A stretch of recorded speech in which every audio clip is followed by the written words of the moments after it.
Joining us now for more on the rising gas prices and what should happen next is Illinois Democratic Representative Sean Casten. Representative, thank you so much for your time tonight. The Saudi-led OPEC, of course, is moving to cut oil production. They say the reason is over fears of a global recession. You've introduced a bill that would remove U.S. troops and missile defense systems from Saudi Arabia over this drastic cut. Why is this action necessary? Well, so it's important to go back 2 years ago. In April of 2020, Senator Cassidy from Louisiana introduced this exact same bill, and he introduced it because the price of oil had fallen below $20 a barrel. And I presume he was concerned that that wasn't going to cause enough money to flow to Louisiana oil refineries.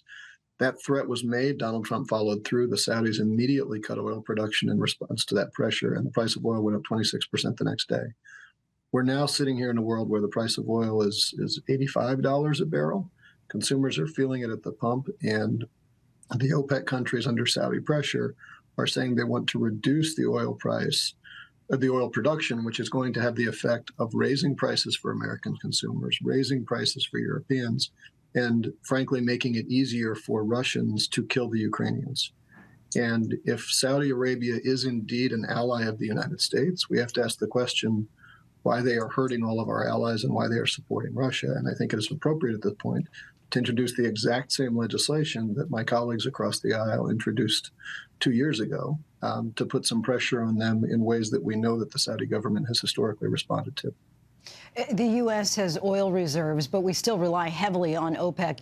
The pressure could, of course, risk blowing the entire situation up. What's a worst-case scenario here? Well, look, the U.S. is a net exporter, so this is not, oil is fungible. This is about what the prices are in world markets. And it's a question of what is our obligation as Americans right now? Is our goal to increase the profits of oil producers, or is our goal to ease the economic pain on American citizens? The worst case scenario that I see is the path we're on right now, where the prices keep going up. We continue to destabilize Europe by making it easier for the Russians to pursue military weapons. And if we stand by and say, I don't know, we shouldn't do that because it's more important for us to prop up oil company profits, or because we actually support the Russians, we're going to have blood on our own hands for what follows. Relations with Saudi Arabia clearly are at a low point. What does the U.S. need to do in order to end its reliance on OPEC oil? Of course, there aren't many other good options for oil, as adversaries like Venezuela and Russia are also major producers. Well, the important thing to understand is we've just done through the Inflation Reduction Act. The way we stop being exposed to oil and other volatile fossil fuels is to find ways to heat our homes, to drive our cars without depending on them. I think what genuinely scares the Saudis and frankly oil-producing countries around the world is that we have just made this $300 billion investment into making it easier for Americans to afford electric vehicles, more efficient homes. This is the way you decouple from oil.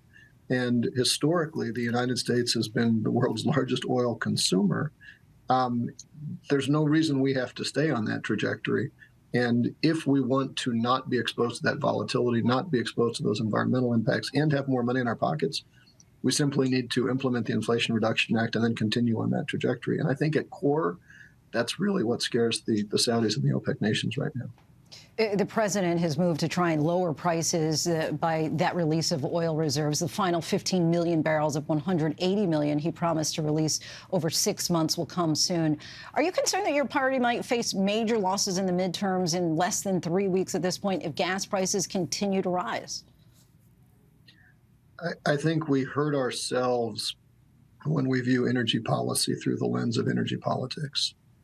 What we should be doing right now is what I'm proposing with my colleagues, Tom Malinowski and Susan Wild. This is, if we're sitting there saying, let's manage the short-term gasoline price in order to deliver an election result, I don't think we deserve to be in this job. We know right now that we're going into a winter where people in Europe are under a lot of pain. As much pain as Americans are under, Europeans are paying 10 times as much as we are right now for natural gas. We're seeing the disruption in the British Parliament right now, in part because 2/3 of the folks in the UK are saying that they may not be able to heat their homes this winter. if we are looking at that as human beings, forget about as Americans or as Democrats, as human beings, and saying we shouldn't act because of some short-term politics, then I think we're misreading the situation. Representative Sean Casten, we thank you so much for your time. I appreciate your insight. Thank you. Hi, everyone. George Stephanopoulos here. Thanks for checking out the ABC News YouTube channel. If you'd like to get more videos, show highlights, and watch live event coverage, click on the right over here to subscribe to our channel. And don't forget to download the ABC News app for breaking news alerts. Thanks for watching.